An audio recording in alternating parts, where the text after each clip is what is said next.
Distance जब constant होता है तो speed inversely proportional to time होता है, तो उसका रेशियो क्या होता है, AD बट्टे DB बराबर AE बट्टे EC होता है। तो आपको जो कंपेयर करना पड़ेगा वो वॉल्यूम के साथ कंपेयर करना पड़ेगा। टाइम जब कांस्टेंट होता है तो जो डिस्टेंस का रेशियो होगा वही स्पीड का रेशियो होगा। इस क्वेश्चन में जो एक्चुअल डाटा से लेके जाते हैं और अगर इसी क्वेश्चन में फिर उसी तरह करते तो कितना टाइम लगता। आप सभी को मेरा नमस्कार है। आप लोग कैसे हैं? उम्मीद करते हैं आप लोग बहुत ही अच्छे होंगे, शानदार होंगे, ज़बरदस्त होंगे। तो चलिए आप सभी का स्वागत करते हैं आज के मॉक टेस्ट नंबर 5 में। आपको पता है कि हम लोग रोज़ एक मॉक टेस्ट का डिस्कशन करते हैं। हर मॉक टेस्ट में 30 क्वेश्चन होते हैं। 30 क्वेश्चन में हम लोग कोशिश करते हैं कि कॉन्सेप्ट को भी रिवाइज करें, साथ ही साथ ट्रिक पे भी डिस्कशन करें। तो चलिए अपना सेशन स्टार्ट करते हैं। आज के मॉक टेस्ट नंबर 5 का पहला क्वेश्चन ये रहा। क्वेश्चन में दिया हुआ है कि 3 आदमी और 3 लड़के मिलकर किसी कार्य को 10 दिनों में पूरा करते हैं। जब एक आदमी के स्थान पर एक लड़के को काम पर रखा जाता है तो यह कार्य 12 दिनों में पूरा हो जाता है। तो हमसे पूछ रहा है कि 2 आदमी और 2 लड़के को मिलकर इस कार्य को कितने दिनों में पूरा करेगा। बहुत ही आसान क्वेश्चन है, टाइम एंड वर्क का है। आप अगर क्वेश्चन को पूरा पढ़ेंगे और हमसे अगर क्लास किए होंगे, अगर आप यूट्यूब पे देख रहे हैं, तो हम इस टाइप के क्वेश्चन में क्या बताएं कि एक बार क्वेश्चन के डाटा को देखिए। क्वेश्चन में दिया गया कि 3 मैन प्लस 3 लड़के 3 बॉय किसी कार्य को 10 दिनों में पूरा करते हैं। और हमसे क्वेश्चन क्या पूछ रहा है, तो आप बताइए कि 2 आदमी 2 मैन और 2 बॉय उसी कार्य को कितने दिनों में पूरा करेंगे। टाइम एंड वर्क में आपको ये बात पता है कि समय इनवर्सली प्रोपोर्शनल टू इफिशियंसी का होता है। ये क्या होता है, इफिशियंसी अगर किसी आदमी का कम होगा तो समय ज़्यादा लगेगा उस काम को करने के लिए, और अगर इफिशियंसी ज़्यादा हुआ तो समय कम लगेगा, और इफिशियंसी कम हुआ तो समय क्या लगेगा, ज़्यादा लगेगा। अगर आप इस क्वेश्चन में देखें, इस दोनों लाइन से हम ये पूरे क्वेश्चन को सॉल्व कर लेंगे। पहले 3 आदमी काम कर रहा था, अब 2 आदमी काम कर रहा है। कितना कम आदमी काम कर रहा है, 1 आदमी कम काम कर रहा है। यहाँ पे देखिए, पहले 3 लड़का काम कर रहा था, अब 2 लड़का काम कर रहा है। कितना कम कर रहा है, 1 लड़का कम काम। तो 1 किस पे कम कर रहा है, 3 पे, -1/3। यहाँ पे क्या होगा, पहले 3 काम कर रहा था, अब 2 काम कर रहा है, तो 3 में 1 की कमी आई। तो ये क्या हुआ कि इसके आदमियों में क्षमता में क्या हो रहा है, कमी आ रहा है। इफिशियंसी में क्या आ रहा है, कमी आ रहा है। कमी कितने का आ रहा है, -1/3 का। अगर इफिशियंसी कम होगा तो टाइम ज़्यादा लगेगा। तो टाइम किस रेशियो में ज़्यादा लगेगा, हम बताएं कि अगर एक यूनिट, अगर एक क्वांटिटी में माइनस होगा तो दूसरा क्वांटिटी बढ़ेगा, तो माइनस को प्लस में कन्वर्ट करेंगे। ऊपर क्या है, एक, तो एक ही लिखेंगे, अपॉन 3 में से ये जो माइनस है, -1 घटा देंगे तो क्या होगा, 2। हमें इसको परसेंटेज में कन्वर्ट करने की ज़रूरत नहीं है। वैसे बोल सकते हैं कि एक क्वांटिटी 33 से 1/3% से घट रहा है, तो दूसरा क्वांटिटी कितने से बढ़ेगा, 50% से बढ़ेगा। यह मौखिक कर सकते हैं। तो पहले समय लगता था 10 दिन, अब कितना लगेगा, 10 दिन से ज़्यादा लगेगा। कितना, 1/2। तो हम अगर पहले 10 दिन लग रहा था, 10 दिन लग रहा था, अब कितना लगेगा, 2 से 1 ज़्यादा होगा, तो 3/2 हो जाएगा। इसे सॉल्व करेंगे तो क्या होगा, 5 दूनी 10 और 5 दिए 15। इसका मतलब हुआ कि 2 आदमी और 2 लड़के मिलके इस काम को कितने दिनों में कंप्लीट करेंगे, 15 दिनों में कंप्लीट करेंगे। ये क्वेश्चन को आप इस तरह से भी कर सकते हैं, M1D1 = M2D2 के कॉन्सेप्ट पे। आप देखेंगे कि इसमें आपको कितना लिखना पड़ रहा है। इस क्वेश्चन में इतना कुछ आपको जानने की आवश्यकता है। चलते हैं नेक्स्ट क्वेश्चन पे। नेक्स्ट क्वेश्चन में दिया गया है A, B और C का वैल्यू दिया है। हमसे पूछ रहा है कि AQ + BQ + CQ -3ABC का वैल्यू क्या होगा। तो देखिए, C दिया गया 1/3 ऑफ -128। आप इसका मतलब ये मत समझिए कि 1/4 ऑफ के बाद माइनस है। C का मतलब ये हुआ कि -128 ऑफ मतलब गुना 1/4। समझ रहे हैं। इसको अगर हम सॉल्व करेंगे तो कितना आएगा, 4 तिया 12, 4 दूनी 8। सी का वैल्यू कितना आया, -32। ए का वैल्यू 17 दिया है, बी का वैल्यू 15 दिया है। तो अगर हम तीनों को जोड़े तो तीनों कितना आएगा, ए + बी + सी। 17 और 15 32 होता है। 32 में से हम क्या कर रहे हैं, जोड़ रहे हैं -32 को, तो आंसर क्या आएगा, 0 आएगा। और ये अलजेब्रा का एक प्रॉपर्टी होता है कि अगर a + b + c = 0 होगा तब AQ + BQ + CQ -3ABC क्या होगा, 0 के बराबर होगा। हमारा ऑप्शन कौन सा सही है, ऑप्शन ए हमारा बिल्कुल सही है। अब चलते हैं नेक्स्ट क्वेश्चन पे। नेक्स्ट क्वेश्चन में देखिए 3 सेंटीमीटर त्रिज्या और 5 सेंटीमीटर ऊंचाई वाले धातु के एक बेलन को पिघलाकर 1 सेंटीमीटर ऊंचाई और 1 मिलीमीटर आधार वाली त्रिज्या वाले कितने शंकु बनाए जाते हैं, हमसे पूछ रहा है शंकु। तो जब आपको ये क्वेश्चन है कि एक स्ट्रक्चर से दूसरे स्ट्रक्चर में कन्वर्ट करना है, इस कंडीशन में हम वॉल्यूम को इक्वल कर लेते हैं। तो हमें वॉल्यूम को इक्वल करना है तो हमें क्या बताना है, वॉल्यूम ऑफ सिलेंडर और वॉल्यूम ऑफ कोन को हमें इक्वल करना है। इक्वल कर दिए और हम ये मान लेते हैं कि वो जो शंकु बनेगा वो n नंबर ऑफ बनेगा। हम क्या करेंगे, शंकु जो वॉल्यूम ऑफ कोन निकालेंगे उसमें n से गुना कर देंगे, ठीक है।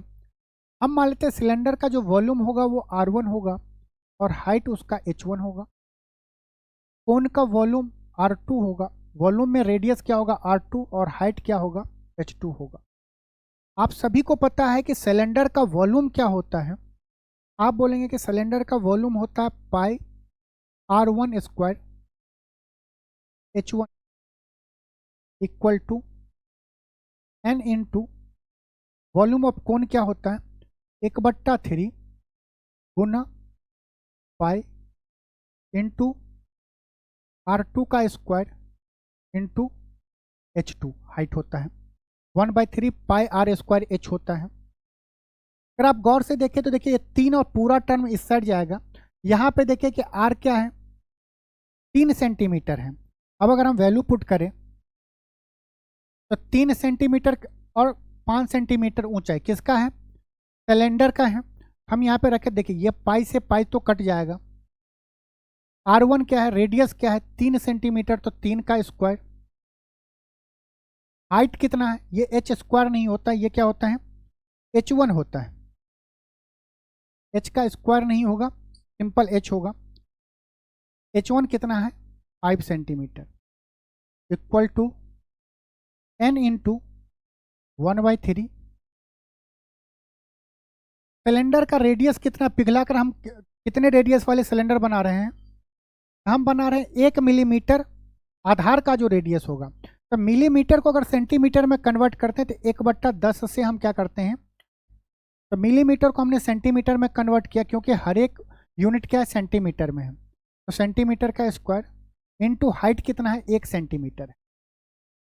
यहाँ से अगर हम n निकालने की कोशिश करें तो n क्या होगा, 3 का स्क्वायर 9 गुना 5, ये 3 इस साइड जाएगा ऊपर में, 10 का स्क्वायर 100 होता है, ये जाएगा ऊपर में जाएगा। अगर आप गौर से देखें तो यहीं से आप देख सकते हैं कि ये 3 का स्क्वायर 9 है। हमें चेक करना है कि जो आंसर आएगा उसमें 9 का मल्टीपल आएगा, तो वो आंसर हमारा सही होगा जो 9 से डिवाइड हो जाए। और 9 के विभाज्यता का नियम बहुत ही आसान है कि हर एक डिजिट को जोड़िए और अगर वो सम ऑफ डिजिट अगर 9 से भाग हो रहा है तो पूरा संख्या 9 से भाग होगा। तो देखिए 5 3 8 1 9, हमारा पहला ऑप्शन सही है। बाकी का जो डिजिट ऑफ सम है वो 9 से नहीं कट रहा है क्योंकि 5 3 8 9 से नहीं भाग होगा। 9 5 14 1 15 9 से डिवाइड नहीं हो रहा है, 5 और 1 6 9 से नहीं हो रहा, तो हमारा एक ही ऑप्शन सही है। लेकिन अभी हम लोग प्रैक्टिस कर रहे हैं तो गुना करेंगे। तो देखिए यहाँ पे क्या होगा 100 होगा, 10 का स्क्वायर 100 होता है, तो ये हो जाएगा 9 5 45, ये देखिए 9 3 27 गुने 5, 27 गुने 5। किसी भी संख्या में 5 से गुना करने के लिए क्या करेंगे, उसमें 1 0 लगा के 2 से भाग देंगे। तो 9 3 27 गुने 5 मतलब 270 का आधा कितना होगा 135, उस पर 2 0 लगा देंगे। तो हमें कितने शंकु बनेंगे 13,500, जो कि हमारा सही आंसर है। एग्जाम में आपको कुछ चीज़ को ऑप्शन से भी करना है, कैलकुलेशन को ज़्यादा करने की ज़रूरत नहीं है। अगर जब आपको ये लगे कि 2 ऑप्शन यहाँ पे 9 आ जाता तब हम कोशिश करते कैलकुलेशन का करने के लिए। नेक्स्ट क्वेश्चन में दिया कि यदि ए की ऊंचाई बी के तुलना में 25% कम है। ये क्वेश्चन क्या है कि ए और बी के बेस चेंज पे आता है, जहाँ पे अगर 25% कम, 25% का फ्रैक्शन कितना होता है -1/4 होता है। तो क्या बोला कि एक चीज़ अगर कम होगा तो दूसरा बढ़ेगा। माइनस को हम लोग बढ़ने वाले को माइनस को प्लस में कन्वर्ट करेंगे, ऊपर वाला यही रहने देंगे। नीचे क्या लिखेंगे, 4 में से जो साइन है -1, तो 4 में से 1 जाएगा तो कितना बचेगा 3।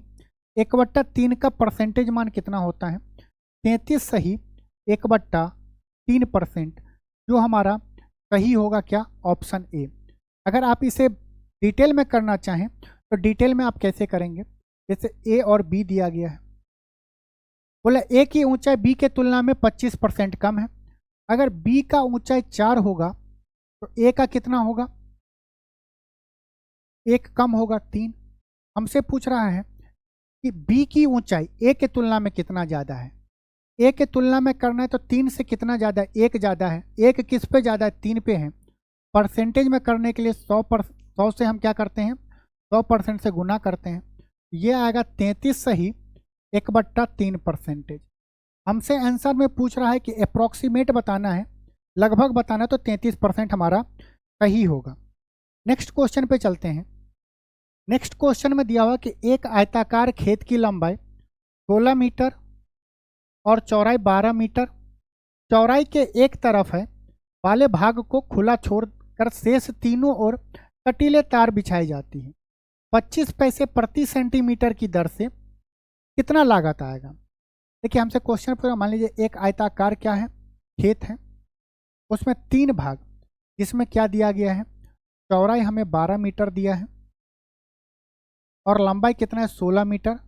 अगर ये 16 मीटर होगा तो ये 16 मीटर होगा। तो तीनों साइड क्या कर रहा है वो कटीली तार लगा रहा है। एक साइड से खुला रखा हुआ है कि इस साइड से आना जाना लगा रहेगा। तो तीनों साइड में कितना कॉस्ट होगा, हम ये देख लें कि ये कितने मीटर हैं।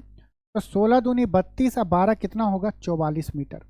हमें 44 मीटर पे कितना खर्च आएगा। क्वेश्चन में दिया कि 25 पैसे प्रति सेंटीमीटर। इसका मतलब है कि हमें क्या लगेगा 1 सेंटीमीटर का कॉस्ट कितना लगेगा 25 पैसा। और अगर 25 पैसे को हम रुपया में कन्वर्ट करें तो 1/4 रुपया लगेगा। और हमें तीनों साइड को जोड़े हैं तो 44 मीटर आया है। हमें 44 मीटर को क्या ये मीटर में ये सेंटीमीटर में, पहले मीटर को सेंटीमीटर में कन्वर्ट करेंगे तो क्या होगा 1 मीटर बराबर 100 सेंटीमीटर होता है। ये क्या होगा 4400 सेंटीमीटर होगा। अगर 1 सेंटीमीटर का कॉस्ट 1/4 रुपया है तो 4400 सेंटीमीटर का कितना खर्च आएगा, 4400 सेंटीमीटर का कॉस्ट कितना आएगा। आप बोलेंगे 4400 गुना 1/4 रुपया, इतना खर्च आएगा। इसे सॉल्व करेंगे तो 4 से इसको काटेंगे तो 11 बार में जाएगा। तो हमारा आंसर कितना आएगा 1100 रुपया। मतलब कि तीनों साइड को हमें कटीले ये कील लगाने के लिए कितना खर्च आएगा 1100 रुपया आएगा। इस टाइप के क्वेश्चन आपके प्रैक्टिकल लाइफ से भी जुड़े रहते हैं। नेक्स्ट क्वेश्चन देखते हैं। क्वेश्चन में दिया हुआ है, और ये क्वेश्चन में दिया हुआ है आपको कि रहीम ने 45 केजी की दर से 20 केजी संतरे खरीदे, 54 केजी के दर से बेच दिए। इस अवधि के दौरान 1.5 केजी संतरे क्या हुए खराब हो गए। यदि उसने खराब संतरे कितने 10 रुपये पर केजी के दर से बेचे तो उसका कुल लाभ या हानि बताना है। आप बताइए कि रहीम को टोटल कितना रुपया लगा है। आप बोलेंगे कि 20 केजी 45 के दर से, मतलब कि 1 केजी का कॉस्ट 45 रुपया, तो 20 केजी का कितना होगा। तो हम सिंपल गुना कर देंगे 45 गुना 20, ये कितना आएगा 900 आएगा, 900 आएगा। अब हम क्या करते हैं कि हम ये नहीं करेंगे 54 गुने नहीं करेंगे, हम बस हमें कॉस्ट प्राइस पता चलेगी। अगर हम प्रॉफिट या लॉस निकाल लें, हम मान लेते हैं कि 45 से 54 कितना अंतर है 9 रुपये का अंतर है। मतलब कि 9 रुपये पर केजी वो ज़्यादा कमा रहा है। कितने पे कमा रहा है 20 केजी में 1.5 केजी तो खराब हो गया, तो कितना बचा है 18.5 केजी, 18.5 केजी बचा। केजी से केजी कैंसिल हो जाएगा तो 18.5 मतलब 9 रुपये के दर से अगर 18.5 केजी आप कोई सामान ले रहे हैं तो कितना रुपया पेमेंट करेंगे। तो आप सिंपल इसको गुना करेंगे 9 नहीं 10 रुपया मान लीजिए, तो क्या होगा 185 रुपया होगा। 185 में से अगर हम 18.5 घटा दें तो कितना होगा 166.5 होगा। मतलब 18 केजी, अरे 18 केजी पे उसको कितने का प्रॉफिट हो रहा है 166.5 रुपये का तो प्रॉफिट हो रहा है, मतलब प्लस बोलेंगे।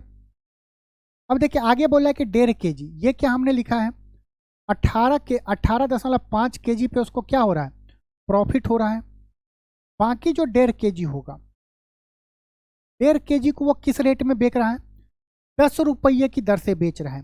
मतलब खरीद के लाया 45 रुपये पर केजी, बेच रहा है 10 रुपये पर केजी, तो 1.5 केजी पे उसको नुकसान होगा कितने का 35 रुपये पर केजी के हिसाब से। तो हम क्या बोलेंगे 1.5 केजी पे उसको नुकसान कितना हो रहा है, नुकसान मतलब कि माइनस कितने 35 रुपये के दर से होगा। 1.5 केजी पे हमें कितने का नुकसान हो रहा है 35 रुपये पर केजी के हिसाब से। नीचे केजी है, केजी से केजी कट जाएगा। 35 का 1.5 गुना कितना होता है, गुना करने में जैसे 35 गुने 1.5 करेंगे तो टाइम लगेगा। सिंपल देखिए 35 का 1.5 गुना कितना होगा, तो 35 प्लस 35 का आधा, 35 प्लस 17.5 कितना होगा 52.5। ये कितना आएगा माइनस में क्या आएगा 52.5 रुपया, माइनस 52.5 रुपया। इधर प्रॉफिट हो रहा है 166.5 और लॉस हो रहा है 52.5 का। मतलब ओवरऑल हमें क्या होगा प्रॉफिट होगा। प्रॉफिट कितना होगा 166.5 में से अगर हम 52 कितना कर रहे हैं 5 घटा दे रहे हैं, 52.2 नहीं 52.5 अगर घटा देंगे तो क्या होगा 5 में से 5 गया 0, 6 में से 2 गया 4, 114 क्या हो रहा है प्रॉफिट हो रहा है। इतने से तो हमें पता चल गया कि उसे हानि नहीं होगा, तो ऑप्शन ए भी नहीं होगा और ऑप्शन डी भी नहीं होगा। 144 का प्रॉफिट हो रहा है, ये क्या हो रहा है प्रॉफिट हो रहा है। हम प्रॉफिट परसेंटेज या लॉस परसेंटेज किस पे निकालते हैं कॉस्ट प्राइस पे निकालते हैं। उसको कितना खर्च हुआ था 900 में 144 का फ़ायदा हो रहा है। 900 का सामान लाए उस पर 144 का फ़ायदा हो रहा है। परसेंटेज निकालना तो 100% से हम क्या करते हैं गुना कर देते हैं। 2 जीरो से 2 जीरो चला गया, 4 2 6, ये 3 से जाएगा तो 3 3 9, ये 3 से जाएगा तो 3 3 9, 8 3 24। ये क्या आया 38/3%, 38/3%। हम देख रहे हैं कि फ्रैक्शन में दिया गया है। देखिए 38 काटेंगे तो क्या होगा 12 3 36 होता है, 12 सही 2/3%। रहीम को इस कंडीशन में कितने का प्रॉफिट होगा 12 सही 2/3% का प्रॉफिट होगा। नेक्स्ट क्वेश्चन पढ़िए। ये क्वेश्चन आपके जनरल लाइफ से भी जुड़ा रहता है कि आप एग्जाम देते हैं तो कितना नंबर आया। क्वेश्चन में किसी प्रतियोगी परीक्षा में प्रत्येक सही उत्तर पर 1 अंक मिलता है, हल न किए गए प्रश्न पे 0 अंक मिलता है, बिल्कुल सही है। आप अगर क्वेश्चन गलत करते हैं तो कितना मिलता है आधा अंक कट जाता है। अंबिका ने 120 प्रश्नों के उत्तर दिए और उसे 90 अंक प्राप्त होते हैं, तो उसके द्वारा दिए गए उत्तरों में कितने सही होंगे। इस टाइप के क्वेश्चन को सबसे आसान होता है कि मिक्सचर एलिगेशन से हम बहुत आसानी से कर लें। अगर आप मिक्सचर एलिगेशन से इस क्वेश्चन को करना चाहें तो देखिए हम ये मान लेते हैं कि अंबिका जो है 120 के 120 क्वेश्चन का जवाब दिए और टोटल क्वेश्चन सही हो गया, तो कितना नंबर मिलेगा 120 क्वेश्चन, एक क्वेश्चन पे 1 नंबर, 120 पे कितना मिलेगा 120 नंबर। ये एक हो गया कि हम मान लें कि टोटल का टोटल सही होगा। अब दूसरे कंडीशन में मान लेते हैं कि अंबिका ने 120 क्वेश्चन का जवाब दी और हर एक क्वेश्चन गलत हो गया, अंबिका को कितना नंबर मिलेगा -60 मार्क्स मिलेगा। लेकिन दिया गया है कि अंबिका ने टोटल अंक कितना लाई है 90। अंबिका टोटल नंबर कितना उसके पास उसको आया है 90 नंबर। हम क्या करते हैं मिक्सचर एलिगेशन लगाते हैं, इस टाइप से लगाते हैं। 120 में से 90 जाएगा तो कितना बचेगा, तो आप बोलेंगे 30। बड़ी वाली संख्या में से छोटी वाली संख्या घटाएं, तो अब क्या करेंगे 90 में से हम 60 को घटाएंगे, तो माइनस है तो 90 60 कितना हो गया 150 आ गया। अगर हम इसका रेशियो लेंगे तो क्या होगा 0 से 0 जाएगा, 3 से 5 बार में जाएगा। रेशियो कितना आया 5:1 आया। मतलब कि टोटल 6 क्वेश्चनों में से 5 सही करेगी 1 गलत। लेकिन क्वेश्चन में टोटल क्वेश्चन कितना है, 5 और 1 6। 6 का वैल्यू कितना है, 120 प्रश्न है। 6 का कितना गुना, 20 गुना, तो 5 का 20 गुना कितना होगा, 100। ये रेशियो क्या बता रहा है कि कितने क्वेश्चन उसने सही की है, कितना क्वेश्चन सही की है, 100 क्वेश्चन सही की। आप इस टाइप के क्वेश्चन में मिक्सचर एलिगेशन लगा सकते हैं। आप देख रहे हैं कि जितने भी क्वेश्चन है वो हर एक टॉपिक से लिया गया है। इससे आपको फायदा होगा कि अगर आप पूरा मॉक टेस्ट देख रहे हैं, पूरे शुरू से अंत तक मॉक टेस्ट को कर रहे हैं, तो आपको रोज पूरे के पूरे मैथ का क्या होगा, रिवीजन होता रहेगा। आइए हम लोग इस क्वेश्चन को करते हैं। ये अलजेब्रा का है, बहुत आसान क्वेश्चन। देखिए जब इस टाइप का दिया गया हो, आप क्या करिए, दोनों नंबर का क्या करिए, 2 का स्क्वायर करिए 4, √3 का स्क्वायर करिए 3 होगा। अगर दोनों का डिफरेंस 1 आए तो यहाँ पे क्या हमसे पूछ रहा है, x-1। यहाँ पे क्या पूछ रहा है, दोनों का अंतर पूछ रहा है। तो दोनों का अंतर क्या होगा, इस दोनों में जो छोटी संख्या होगी, छोटी संख्या क्या है, √3 है। तो √3 के साथ जो साइन लगा होगा, साइन के साथ √3 का डबल कर देंगे, तो 2√3 होगा। जो हमारा ऑप्शन क्या है, बी सही है। अगर यहीं पे आपसे क्वेश्चन पूछता है इस टाइप में, जिसका स्क्वायर करने पे अंतर क्या आता है, 1 आता, और हमसे पूछ लेता x + 1/x बताइए, मतलब दोनों का जोड़ बताइए, तो हम क्या करते, बड़ी वाली संख्या का डबल कर देते। तो 2 का डबल कितना होगा, 4। तो उस कंडीशन में हमारा आंसर क्या हो जाता, x + 1/x का वैल्यू कितना होता, 4 होता। बाकी आप डिटेल करना चाहें तो x बराबर दिया गया है 2 - 1/√3, और जब आप यहाँ से 1/x करेंगे, ये 1/√3 ने 2 - √3 है, 1/x हो जाएगा 1/2 - √3। और जब आप इसे सॉल्व करेंगे तो ये आ जाएगा 2 + √3। हमें दोनों साइड क्या करना है, सब्ट्रैक्ट करेंगे, तो x - 1/x हो जाएगा।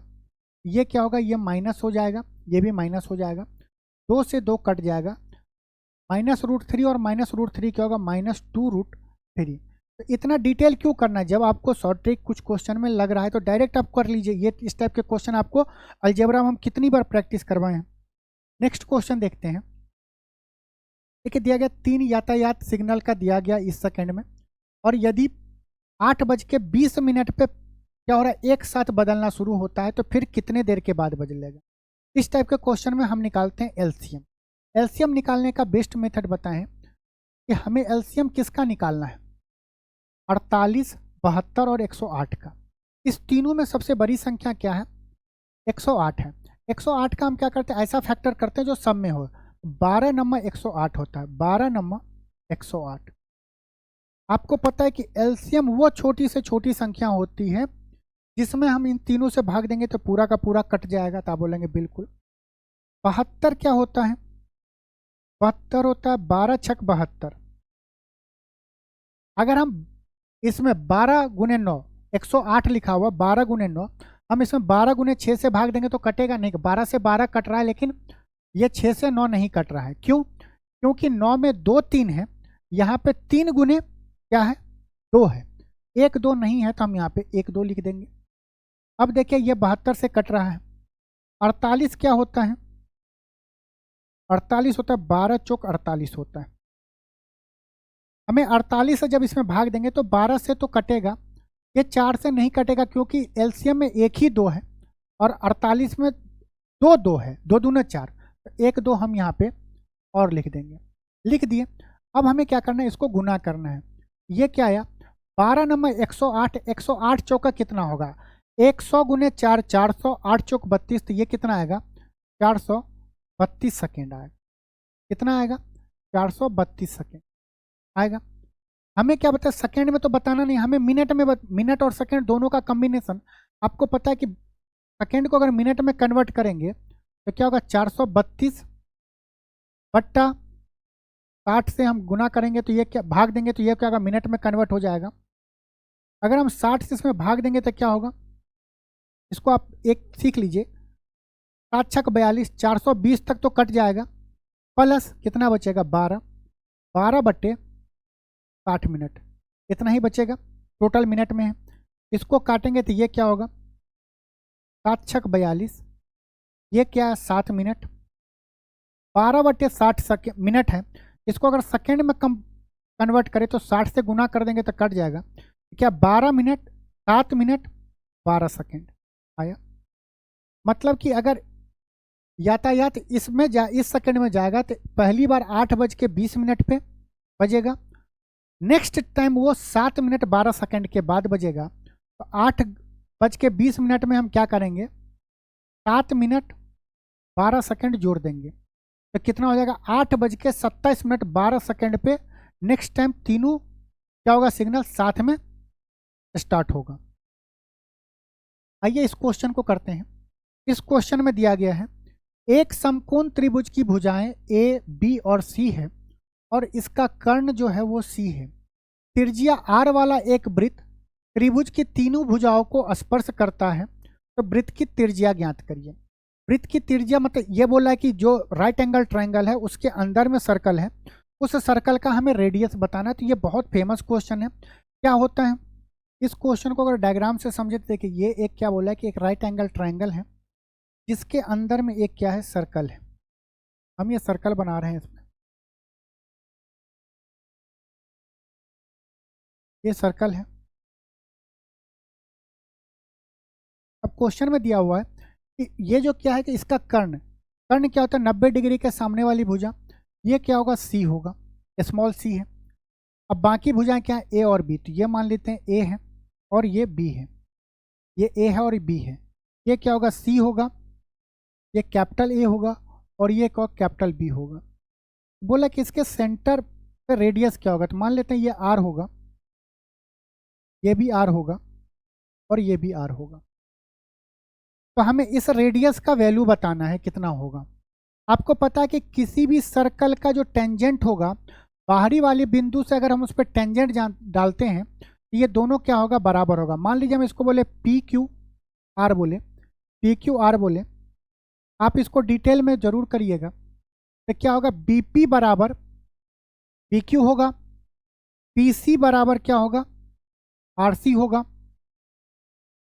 ए आर बराबर क्या होगा, ए क्यू होगा। यहाँ से जब हम इसको निकालेंगे तब क्या होगा, पीसी बराबर स्मॉल आर होगा और आरसी बराबर स्मॉल आर होगा, क्योंकि ये एक बन जाएगा, स्क्वायर बन जाएगा। यहाँ से जब हम आर निकालेंगे तो आर क्या होता है, समकोण बनाने वाली भुजा का सम, समकोण बनाने वाली भुजा का सम माइनस कर्ण करेंगे, सी है, डिवाइड बाय 2। हमारा आंसर क्या होगा, ऑप्शन डी हमारा सही होगा। आप इसे अगर प्रूफ करना चाहें तो आप कर लेते, बाकी आपको ये चीज़ याद रखना चाहिए। नेक्स्ट क्वेश्चन पे चलते हैं। नेक्स्ट क्वेश्चन में बोला कि यदि एक संख्या का 1/5 को उसी संख्या के 2/3 से गुना करने पर 480 प्राप्त होता है। मान लेते हैं कि वो संख्या x होगा, x का 1/5, इस तरह से देखिए, मान लेते हैं वो संख्या x होगा, x का 1/5 बोला उसी संख्या, हम संख्या क्या माने थे, x का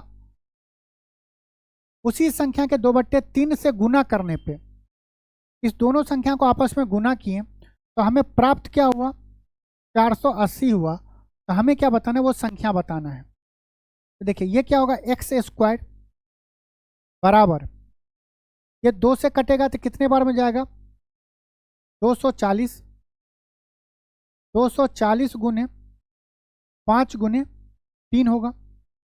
x का वैल्यू हमें निकालना है, x का वैल्यू हमें निकालना है तो ये अंडर रूट जाएगा।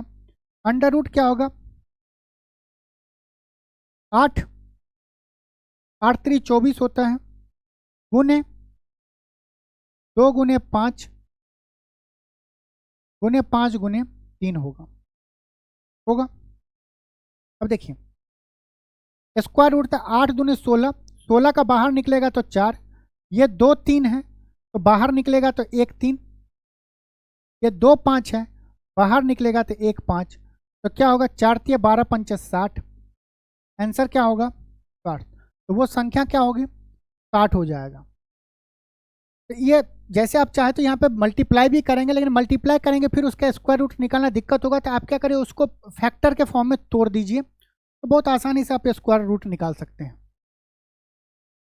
यहाँ पे देखिए, यदि प्रत्येक 10 सेंटीमीटर भुजा वाले 2 घन के सिरों को जोड़कर एक घना बनाया जाता है। क्यूब क्यूब क्या होता है, जिसके हर एक साइड क्या हो, बराबर होंगे। क्यूब हम बनाने का कोशिश करते हैं। जैसे एक हम ये क्यूब बना लिए, एक ये क्यूब बना लिए, इसका हर एक साइड कितना होगा,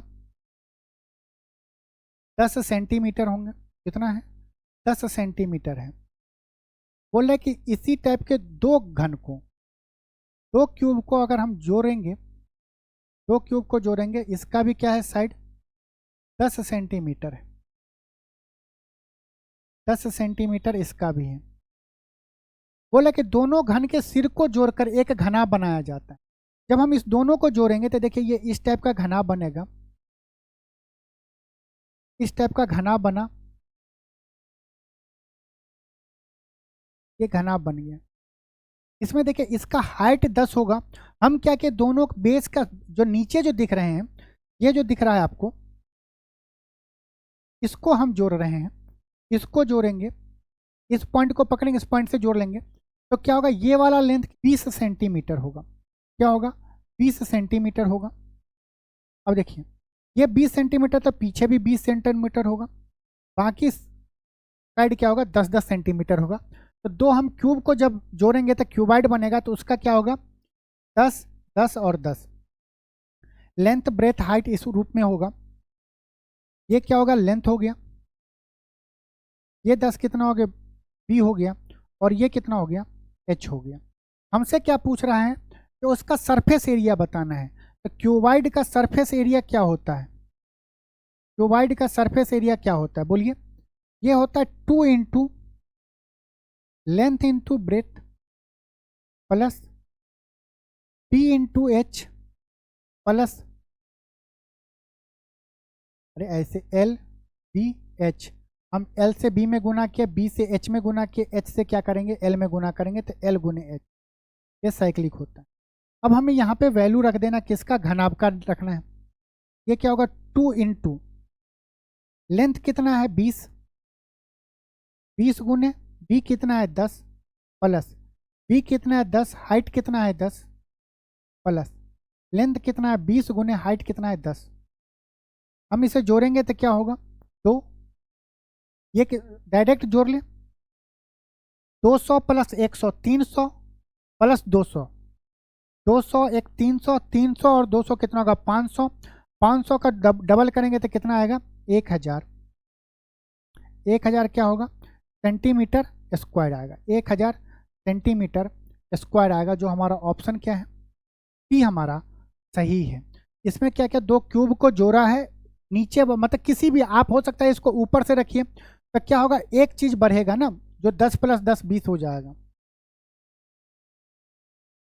ये इसमें दिया गया, तालाब में डुबकी लगा रहे जो 8 मीटर लंबा और 50 मीटर चौड़ा है, यदि एक व्यक्ति द्वारा विस्थापित पानी का औसत आयतन 0.04 मीटर क्यूब है, तो तालाब में जल स्तर में हुई वृद्धि ज्ञात करें। देखिए बोल रहा है कि जब औसतन आयतन इतना होता है, जब एक आदमी जाएगा तो 0.04 पानी उछलेगा, तो 500 आदमी जाएगा तो कितना उछलेगा, 500, पानी बढ़ेगा 500 गुने 0.04 मीटर क्यूब उछलेगा। ऐसे लिखिए, 500 आदमी जाएगा तो एक आदमी पे 0.04 मीट्रिक क्यूब पानी ऊपर उठता है, तो 500 में इतना जाएगा। ये मीटर क्यूब है। सॉरी, हमें क्यूबाइड क्या करना है कि हमें हाइट बताना है कि वो पानी कितना उछलेगा। तो देखिए यहाँ पे दिया गया कि क्यूबाइड का वॉल्यूम क्या होता है, L into B into H होता है। L हमें दिया गया है कितना, 80 मीटर, और चौड़ाई भी दिया है कितना, 50 मीटर। मान लेते हैं कि वो हाइट क्या होगा, h होगा।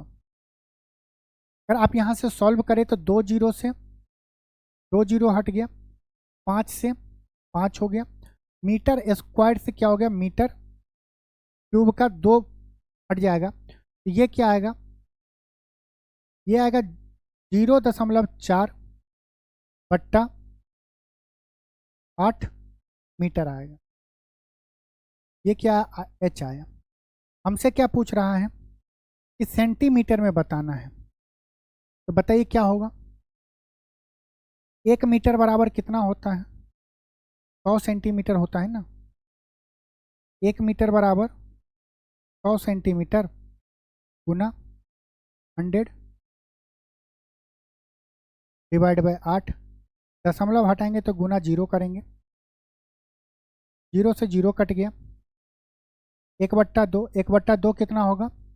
0.5, 0.5 सेंटीमीटर, 0.5 सेंटीमीटर, ऑप्शन डी। देखिए यहाँ पे अगर आपको ये नहीं समझ आए कि हमें क्या लगाना है, वॉल्यूम लगाना है कि स्क्वायर लगाना है, तो आप एक बार यूनिट देखिए। यूनिट क्या? मीटर क्यूब है। मीटर क्यूब क्या होता है? जब L into B into H करते हैं, तो आपको जो कंपेयर करना पड़ेगा वो वॉल्यूम के साथ कंपेयर करना पड़ेगा। मान लीजिए कोई ऐसा क्वेश्चन हो जिसमें यहाँ पे कुछ ऐसा लैंग्वेज लिखा रहता जहाँ पे यहाँ पे स्क्वायर होता, इसका मतलब हुआ कि हमें उस चीज़ का हमें कंपेयर किससे के साथ करना है? एरिया के साथ करना है, क्योंकि एरिया का स्क्वायर, एरिया का जो यूनिट होगा वो स्क्वायर में आता है, वॉल्यूम का यूनिट किस में आता है? क्यूब में आता है। नेक्स्ट क्वेश्चन चलते हैं। पढ़िए इस क्वेश्चन को। दिया गया 3 अंकों की वह बड़ी से बड़ी संख्या ज्ञात कीजिए जो 6, 9, 12 और 15 से पूर्णतः विभाजित होगा। देखिए इस टाइप के क्वेश्चन में आपको एलसीएम लगा के बड़ी संख्या से भाग देना पड़ेगा। और इसमें देखिए 9 जब है तो 9 का बहुत अच्छा विभाज्यता नियम है कि टोटल डिजिट को जोड़िए, अगर वो डिजिट सम ऑफ डिजिट अगर 9 से भाग हो रहा है तो वो संख्या 9 से भाग होगा। देखिए 9, 5, 14, 2 क्या होगा? 16, जो 9 से भाग नहीं हो रहा है। ये होगा 9 तो भाग हो रहा है, 8, 5, 13 नहीं भाग हो रहा है। या तो हम टोटल डिजिट को जोड़ ले, या जो डिजिट 9 हो जा रहा है उसको हटा देंगे। ये देखिए 999 है, ये 9 से भाग हो रहा है, ये भी 9 से भाग हो रहा है। अब क्या हुआ कि हम फंस गए कि हमारे पास 2 ऑप्शन आ गया। लेकिन बिल्कुल टेंशन मत लीजिए। देखिए यहाँ पे क्या है, 4 तिया 12 होता है, 4 छुपा हुआ है। 4 का विभाज्यता का नियम क्या होता है कि आखिरी के 2 डिजिट हमारे क्या होने चाहिए? 4 से विभाजित होगा तो वो नंबर 4 से विभाजित हो जाएगा। तो 99 तो 4 से विभाजित नहीं होगा, ये लास्ट के 2 डिजिट तो 4 से विभाजित नहीं होगा, तो ये ऑप्शन नहीं होगा। ऑप्शन डी हमारा सही है। नहीं तो आप इसमें देखिए 15 में क्या छुपा है? 3 गुने 5 15 होता है। 5 का विभाज्यता का नियम क्या होता है कि किसी भी संख्या के आखिरी अंक या तो 0 होगा, नहीं तो क्या होगा? 5 होगा। तो 999 में आखिरी अंक क्या है? ना तो 0 है ना 5 है, तो ये 5 से विभाजित नहीं होगा। यहाँ पे देखिए आखिरी अंक 0 है, मतलब कि 900 जो होगा वो 5 से विभाजित होगा। हमारा ऑप्शन क्या हो गया? डी। नेक्स्ट क्वेश्चन देखिए।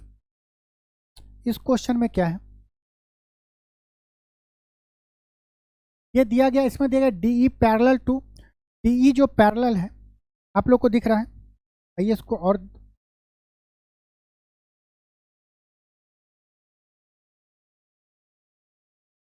आइए देखते हैं। यहाँ पे क्वेश्चन में दिया हुआ है कि डीई जो डीई पैरेलल है बीसी का, और हमें दिया गया है एई का वैल्यू, एडी का वैल्यू, डीबी और ईसी का वैल्यू दिया गया है। हमें एक्स का वैल्यू बताना है। तो जब ये दोनों पैरेलल होते हैं तो आप लोग पढ़े हुए हैं बीपीटी, बेसिक प्रोपोर्शनल थ्योरम या थेल्स थ्योरम। बीपीटी या थेल्स थ्योरम से आप पढ़े होंगे कि क्या होता है कि अगर ये दोनों पैरेलल होंगे तो रेशियो क्या होता है? AD upon DB. AD upon DB बराबर एई बट्टा ईसी होता है। एडी अपॉन डीबी बराबर एई बट्टा ईसी होता है। एडी का वैल्यू आपको दिया गया है एक्स, डीबी का दिया गया है एक्स माइनस 2 इक्वल टू एई का वैल्यू क्या दिया है? एक्स प्लस 2 और ईसी का वैल्यू क्या दिया? एक्स माइनस 1 दिया गया। अगर हम इसे सॉल्व करेंगे तो क्या होगा? क्रॉस मल्टीप्लाई, ये आ जाएगा X squared minus X equal to ये क्या होगा? एक्स स्क्वायर्ड माइनस 4 हो जाएगा। A plus B into A minus B, ये एक्स स्क्वायर्ड होगा। अगर एक्स स्क्वायर को हम इधर ले जाएं, 4 इधर ले जाएं तो क्या? 4 प्लस एक्स, 4 प्लस एक्स, ये क्या कर रहे हैं? एक्स स्क्वायर से एक्स स्क्वायर कट जाएगा, माइनस से माइनस कट गया, एक्स का वैल्यू कितना आएगा? 4। एक्स का वैल्यू क्या होगा? 4। इस क्वेश्चन को यहाँ पे देने का ये है कि आपको थेल्स थ्योरम के बारे में पता होना चाहिए और उसका एप्लीकेशन क्या है वो भी आपको समझ में आना चाहिए। तो थेल्स थ्योरम आप याद रख लीजिए कि जब एक त्रिभुज में D E parallel to BC होगा तो उसका रेशियो क्या होता है, AD बट्टे DB बराबर AE बट्टे EC होता है। ये आपको पता होना चाहिए। इसमें बोला गया है कि कार A कार B से 2 गुना तेज है, कार B कार C से 3 गुना तेज है, कार C द्वारा 60 मिनट में तय की गई दूरी को तय करने में कार B को कितना समय लगेगा।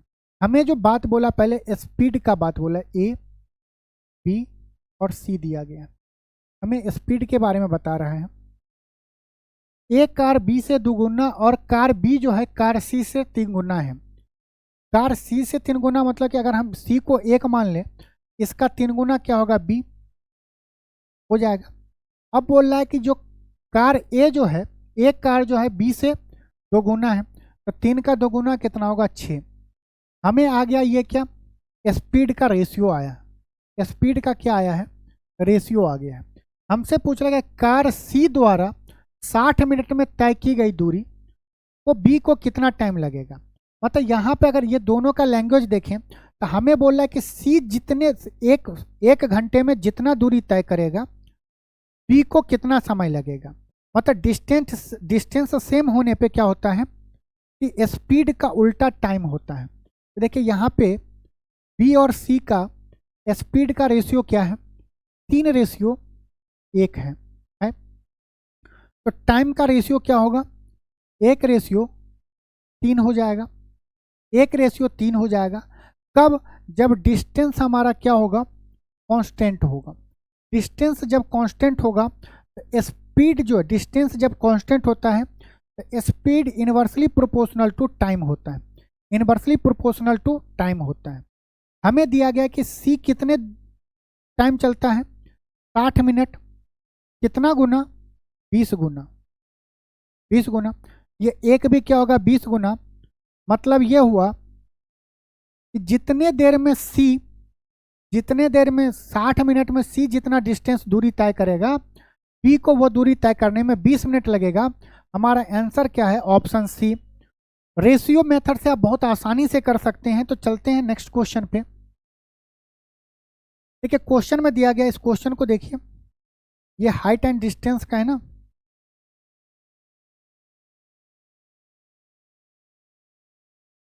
क्वेश्चन में दिया हुआ है कि 12 मीटर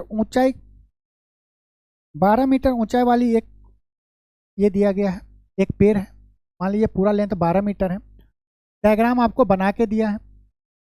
इस प्रकार जमीन पर गिरता है कि इसके सिर जमीन को स्पर्श करता है और जमीन के साथ 60 डिग्री का कोण बना रहा है। पेड़ हवा की वजह से जमीन से कितने ऊंचाई से टूटा होगा। हमसे पूछ रहा है कि यहाँ से मान लीजिए टूटा होगा तो इसका हाइट बताना है। हमें इसका हाइट मतलब एक्स का वैल्यू बताना है। कैसे करें, देखिए ये 90 डिग्री है, ये 60 है, तो ये 30 होगा। 30 के सामने वाली भुजा 1 यूनिट होता है। 60 डिग्री के सामने की भुजा कितना होगा, √3 यूनिट होता है। और हाइपोटेनस कितना हो जाएगा, इसका स्क्वायर करेंगे, ये बोलेंगे 2 यूनिट। अब देखिए क्वेश्चन में क्या दिया हुआ है, 2 यूनिट बराबर कितना दिया है, 12 माइनस एक्स दिया है। और x बराबर क्या दिया हुआ है, √3 दिया है। या हम ऐसे लिखें, √3 यूनिट। √3 यूनिट बराबर कितना दिया है, x दिया है। अगर हम यहाँ से 2 यूनिट निकालना चाहें तो 2 यूनिट क्या होगा, x बट्टा √3 इंटू 2 हो जाएगा। 2 यूनिट किसके बराबर होगा, 2x बट्टा √3 हो जाएगा। अब हम ये 2 के जगह पे 2x बाई √3 यहाँ पे रख दें। मान लिया अगर हम इसको इक्वेशन 1 बोलते हैं तो इक्वेशन 1 में अगर 2 यूनिट का वैल्यू रखें तो क्या होगा, 2x बट्टा √3 इक्वल टू 12 माइनस एक्स हो जाएगा। √3 को अगर इसमें गुना करें तो क्या होगा, 2x equal to 12 √3 minus 3 minus 3 minus 3 अगर इधर आएगा तो प्लस में जाएगा। अगर हम x कॉमन ले लें तो क्या बचेगा, 2 प्लस √3 बराबर 12√3 होगा। यहाँ से x का वैल्यू क्या होगा, 12√3 बट्टा 2 प्लस √3 होगा। दिख रहा है? हाँ, ऊपर नीचे अगर हम 2 प्लस √3 से 2 माइनस √3 से ऊपर गुना कर दें और नीचे भी गुना कर दें तो इस इक्वेशन पे कोई असर होगा? बिल्कुल भी नहीं होगा। ये क्या होगा, a plus B into A minus B. तो क्या होगा, 4 का स्क्वायर में से 3 जाएगा तो 1 बचेगा, तो नीचे क्या बचेगा, x बचेगा, नीचे क्या बचेगा, 1 बचेगा।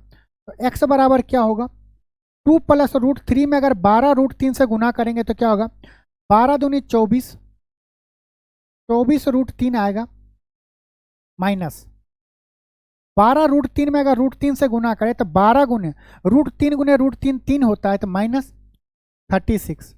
तो x का वैल्यू क्या आएगा, 24√3 माइनस 36। तो हम ये बोल सकते हैं कि कितने हाइट से टूटा होगा, 24√3 माइनस 30x। बाद बाकी इसमें tan cos ये सब नहीं लगाना है। अगर आपको ये रेशियो पता है तो आप निकाल सकते हैं। आपका कैलकुलेशन जितना तेज होगा उतना जल्दी आप कर सकते हैं। नेक्स्ट क्वेश्चन देखिए, इसमें दिया गया है डिटरमाइन द एलसीएम, दिया गया फ्रैक्शन का एलसीएम निकालना है। जब भी आपको फ्रैक्शन का एलसीएम निकालना हो, जब भी आपको फ्रैक्शन का एलसीएम निकालना हो, तो जो चीज़ निकालना है तो हम ऊपर जो होगा, मान लीजिए कि ऊपर अगर अंश जो होगा p/q के फॉर्म में दिया गया फ्रैक्शन, तो जो चीज़ हमें निकालना है तो हमें ऊपर वाले का वही निकालना है। तो हम क्या करेंगे, एलसीएम ऑफ p निकालेंगे, एलसीएम ऑफ p निकालेंगे और नीचे वाले का हम HCF निकालेंगे। मतलब कि क्या करना है आपको, अंश का एलसीएम निकालना है, हर का HCF, हर अंश का एलसीएम और हर का HCF निकालना। कब, जब हमें एलसीएम बोले। HCF बोलता है तो हम अंश का HCF निकालते हैं और हर का एलसीएम निकालते हैं। यहाँ पे देखिए दिया गया है 2, 4, 8, जो अंश में 2, 4, 8 और 10 का एलसीएम क्या होगा। हम अभी आपको बताएं कि 2, 4, 8 और 10 का, या आप ऐसे बोले 2, 4, 8 का एलसीएम कितना होगा, 8 होगा, और 8 और 10 का एलसीएम क्या होगा। तो वो छोटी संख्या क्या होगी, जैसे 10 अगर मान लें, अगर हम 10 मान लें तो 10 क्या 8 से डिवाइड हो रहा, नहीं हो रहा। क्यों नहीं हो रहा, क्योंकि 10 में एक ही 2 है और 8 में कितना, 4 दूनी 8, 4 दूनी 8, 1 2 तो है, 4 नहीं, तो यहाँ पे 4 लिख देंगे। नीचे में HCF निकालना 3, 9, 15 और 21 का। हम वो दो मिनिमम, जो दो सबसे छोटी संख्या होगा उसका अंतर लेंगे। अंतर जितना छोटा आएगा तो कैलकुलेशन उतना आसान हो जाएगा। 3 और 9 का अंतर कितना होगा, 6। ये जो अंतर 6 आया, हम चेक करेंगे कि 6 से 3 डिवाइड हो रहा है, 9, 15 और 21 डिवाइड हो रहा है क्या। तो 6 से जब नहीं डिवाइड हो रहा है तो हम इसका फैक्टर करेंगे। इसका फैक्टर क्या होगा, 2 गुने 3। अगर हम 2 से भाग देंगे तो 3 भाग नहीं हो रहा, मतलब कि 2 HCF नहीं होगा। 3 से भाग देंगे तो 3 भाग हो रहा है, 9 भाग हो रहा है, 15 भी भाग हो जा रहा है और 21 भी भाग हो जा रहा है। भाग मतलब डिवाइड हो रहा है। तो HCF क्या होगा, नीचे वाले का 3 होगा। हमारा क्या आ गया, 40/3 क्या आया, इस फ्रैक्शन का हमारा LCM आया 40/3। ऑप्शन ए हमारा सही है। चलते हैं नेक्स्ट क्वेश्चन पे। आइए इस क्वेश्चन को देखिए, दशमलव में है। इन क्वेश्चन को अगर आप अच्छे से देखेंगे तो देखिए ये दोनों में क्या है, 0.868 अगर कॉमन ले लेते हैं तो यहाँ पे बचेगा 0.237 और यहाँ पे बच रहा 0.763। अगर हम इसे जोड़ेंगे मतलब ये मल्टीप्लाई में होगा, इस दोनों को अगर हम कॉमन ले लेंगे तो इस दोनों को हमें जोड़ना पड़ेगा। तो 7 और 3 10, 6 और 3 9, 1 10, 7 2 9 1 10, तो 1.10 हो जाएगा। 1 क्या आएगा, 0 0, मतलब ऊपर में किसी भी संख्या में 1 से गुना करना मतलब वही संख्या। एज इट इज अगर हम नीचे में 0.7 कॉमन ले रहे हैं क्योंकि दोनों जगह पे 0.7 है। जब देखिए 936 में अगर 64 जोड़ेंगे तो 1 आएगा, तो गुना 1, ये कितना आया। अगर हम दशमलव हटा दें, ये तो 1 से 1 हट जाएगा, दशमलव हटेंगे तो क्या होगा, 8 6 8 बट्टा 1000 गुने 7 और ऊपर में क्या होगा, 10 चला जाएगा। 1 0 से 1 0 कट गया। अगर हम इससे भाग देते देखिए 7 से एक बार में दे गए तो एक जाएगा, यहाँ पे 16 बचेगा, 7 दूनी 14, 2 बचेगा, 7 चौक 28, 124/100 कितना आएगा? 1.24। आंसर हमारा कौन होगा? ऑप्शन डी हमारा सही होगा। नेक्स्ट क्वेश्चन पे चलते हैं। रवि ने एक बैंक में 8% वार्षिक साधारण ब्याज की दर से ऋण दिया। 5 वर्षों के बाद उसे इस अवधि के लिए ब्याज 6400 रुपये का भुगतान करना पड़ता है। तो रवि द्वारा उधार लिया गया मूलधन क्या होता है? मूलधन बताना है। 8% साधारण ब्याज में हर एक साल तो बराबर लगता है। मान लेते हैं कि वो मूलधन क्या होगा? 100 होगा। वो मान लेते हैं वो मूलधन अगर 100 होगा, एक साल में 8%, तो 100 का 8% 8 होगा, तो 5 साल में कितना होगा? 40। हम डायरेक्ट बोल सकते हैं कि 100 का अगर हम 40% निकाल लें, 100 का 40% निकाल लेंगे तो कितना होगा? 40। ये क्या आया? इंटरेस्ट आया। कब? जब मूलधन हम 100 माने थे। इस 40 का वैल्यू कितना दिया है? 6400 दिया है। इस 40 का वैल्यू कितना दिया गया? 6400 दिया है। कितना गुना? 160 गुना। अगर ये 160 गुना है तो मूलधन भी क्या होगा? मूलधन मतलब प्रिंसिपल कितना होगा? ये भी 160 गुना होगा। आंसर क्या होगा? 16000। ऑप्शन हमारा बी सही है। जरूरी नहीं कि हर एक क्वेश्चन को हम क्या करें? पीआरटी मतलब कि फॉर्मूला पे रखें या दूसरा कॉन्सेप्ट। हमें जब प्रिंसिपल बताना तो हम इतने आसानी से निकाल सकते हैं। यहाँ पे देखिए दिया गया अल्फा और बीटा बहुपद kx² + 4x + 4 के ऐसे शून्यक हैं कि α² + β²। ये जीरो या शून्यक क्या होते हैं? ये जो पॉलिनोमियल है इसके ये रूट्स हैं। उन दो रूट्स के स्क्वायर का सम दिया गया है, हमसे k पूछ रहा है। तो हमें क्या करना रहता है कि जैसे ये दिया गया ना kx² +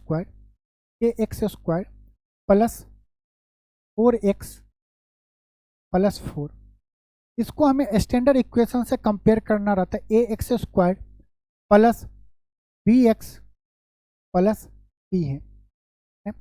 a के जगह पे क्या है? a। b के जगह पे क्या है? x का कोफिशिएंट 4। c के जगह पे क्या है? Constant term. तो आपको अगर कंपेयर नहीं भी कर रहा, आपको ये चीज़ पता है तो आप सिंपल बोलते हैं कि कांस्टेंट टर्म c होता है, x का कोफिशिएंट जो होगा b होगा, x² का कोफिशिएंट a होगा। अब बताइए कि हमें पता है कि α² + β² दिया हुआ है, हमें k का वैल्यू फाइंड करना है। हमें सबसे पहले दोनों जीरो का सम निकालना। अल्फा प्लस बीटा क्या होगा बताइए? तो ये होता -b/a। b के जगह पे क्या है? 4 है, तो -4 बट्टा a के जगह पे क्या? k है। अल्फा प्लस बीटा आ गया -4 बट्टा k। अल्फा इंटू बीटा क्या होता है?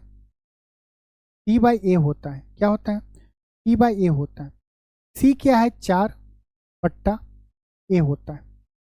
हमें k का वैल्यू निकालना है। α² + β² का वैल्यू दिया है और हमें क्या बताना है कि k का जो वैल्यू है वो पॉजिटिव बताना है। आप बताइए कि अल्फा प्लस बीटा का स्क्वायर क्या होता है? a + b का स्क्वायर क्या होगा? अब बोलेंगे α² + β² + 2 इंटू अल्फा इंटू बीटा होगा। अल्फा प्लस बीटा दिया हुआ -4 बट्टा k, इसका स्क्वायर करेंगे तो हो जाएगा 16 बट्टा k²।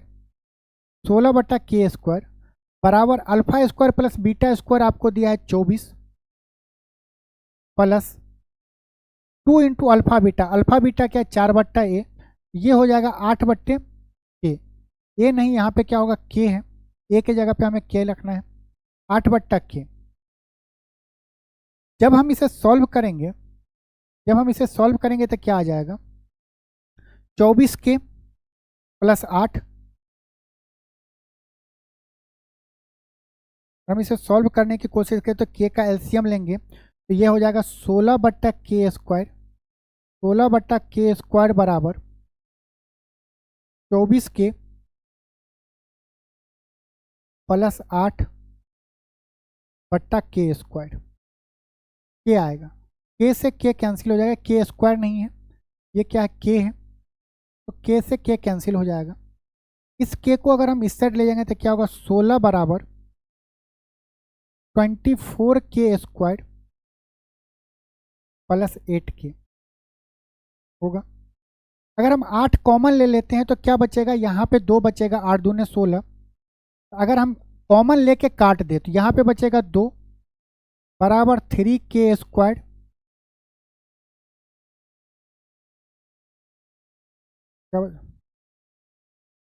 3k² प्लस के,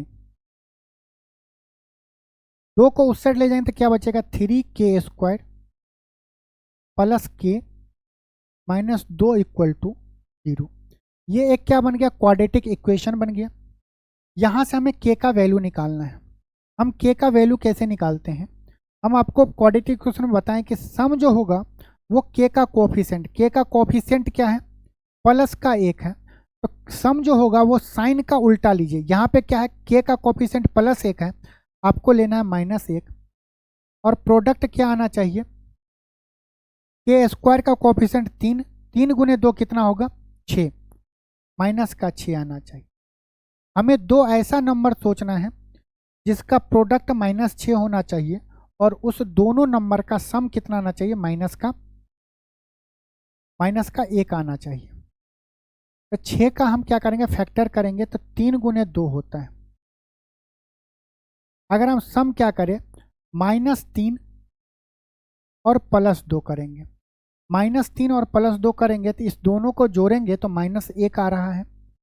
-3 गुने +2 कितना होगा, -6 होगा। ये दो हमारे क्या है, रूट्स हैं। लेकिन देखिए k² का कोफिशिएंट क्या है, यहाँ पे 3 है, हमें इस 3 को भाग दे देंगे, -3 और यहाँ पे 3, तो ये क्या होगा,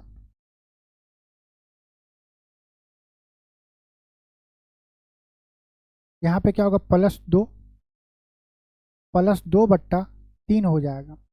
-3 कटेगा तो यहाँ पे -1 और यहाँ पे 2/3 आएगा तो क्या आएगा, प्लस का 2/3 आया। ये क्वेश्चन थोड़ा लेंदी था, एग्जाम में पूछा गया है। हमसे पूछ रहा है कि k का धनात्मक वैल्यू, -a निगेटिव है, +2/3 हमारा क्या होगा, पॉजिटिव, जो हमारा ऑप्शन डी हमारा सही है। नेक्स्ट क्वेश्चन चलते हैं। क्वेश्चन में दिया गया है कि एक दूसरे की ओर चलने वाली 2 रेलगाड़ी एक ही समय पर 250 किलोमीटर की दूरी पर स्थित 2 स्टेशनों से चलना शुरू करते हैं। मान लीजिए एक स्टेशन ये है और एक स्टेशन यहाँ पे है, इसके बीच का डिस्टेंस कितना है, 250 किलोमीटर, 250 किलोमीटर है। बोल रहा है कि रेलगाड़ियाँ किसी एक स्टेशन से 130 किलोमीटर दूर किसी स्थान पर एक दूसरे से मिलती है। मतलब मान लीजिए यहाँ से 130 किलोमीटर पर मिलेगा, 130 किलोमीटर पे मिल रहा है। अगर इस साइड से 130 किलोमीटर चलेगा तो ये इस साइड का ट्रेन कितना किलोमीटर चला होगा, 120 किलोमीटर चला होगा। तभी से दोनों का सम कितना हो जाएगा, 250 किलोमीटर हो जाएगा। हमें पूछ रहा है कि उनकी चालों का, उनके स्पीड का अनुपात बताइए। तो देखिए जब टाइम कांस्टेंट होता है ना, टाइम जब कांस्टेंट होता है तो जो डिस्टेंस का रेशियो होगा वही स्पीड का रेशियो होगा, जो डिस्टेंस का रेशियो होगा वही स्पीड का रेशियो होगा। तो मान लेते हैं कि इसका डिस्टेंस d1 है, ये d2 कवर किया है, तो स्पीड क्या होगा, s1 और s2। हम क्या बोलें कि जब टाइम कांस्टेंट होगा तो d1/d2 इक्वल टू s1/s2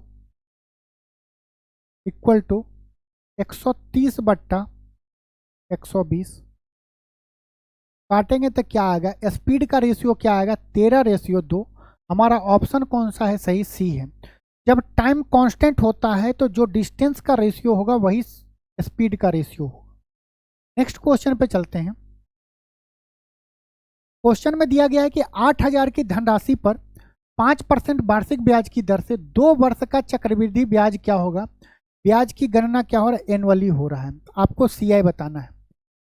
क्या कि 5% का करे, वो ट्री भी बनाना है तो ट्री भी बना सकते हैं, लेकिन जब ये क्वेश्चन आसानी से हो रहा है तो हम क्यों ना कर लें। आप बताइए 5% का फ्रैक्शन क्या होता है। आप बोलेंगे 5% का फ्रैक्शन होता है 1/20 होता है, 1/20 होगा। हमें क्या निकालना है, चक्रवृद्धि ब्याज निकालना है। ये फर्स्ट ईयर है, ये सेकेंड ईयर है। आपको पता है कि चक्रवृद्धि ब्याज में क्या लगता है, इंटरेस्ट लगेगा। पहले साल 8,000 पे इंटरेस्ट लगेगा। आप बताइए कि अगर 8,000 का 10% कितना होगा, 800 होगा। हमें निकालना है 5%, तो 10% का आधा, तो 800 का आधा कितना होगा, 400। तो पहले साल क्या होगा, 400 लगेगा, ब्याज लगा चक्रवृद्धि ब्याज। जब हम सेकेंड ईयर में आएंगे तो हमें मूलधन पे कितना देना पड़ेगा, 5%।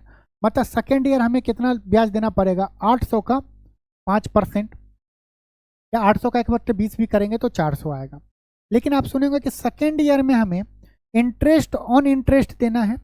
ये जो इंटरेस्ट आया ये क्या आया, प्रिंसिपल पे आया है। फर्स्ट ईयर में हमारा इंटरेस्ट कितना था, 400।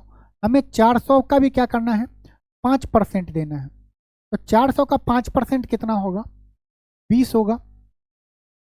ये टोटल 400, 400 और 20 के CI आया, 2 साल का चक्रवृद्धि ब्याज आया। 400 प्लस 400 800 प्लस 20 कितना होगा, 820।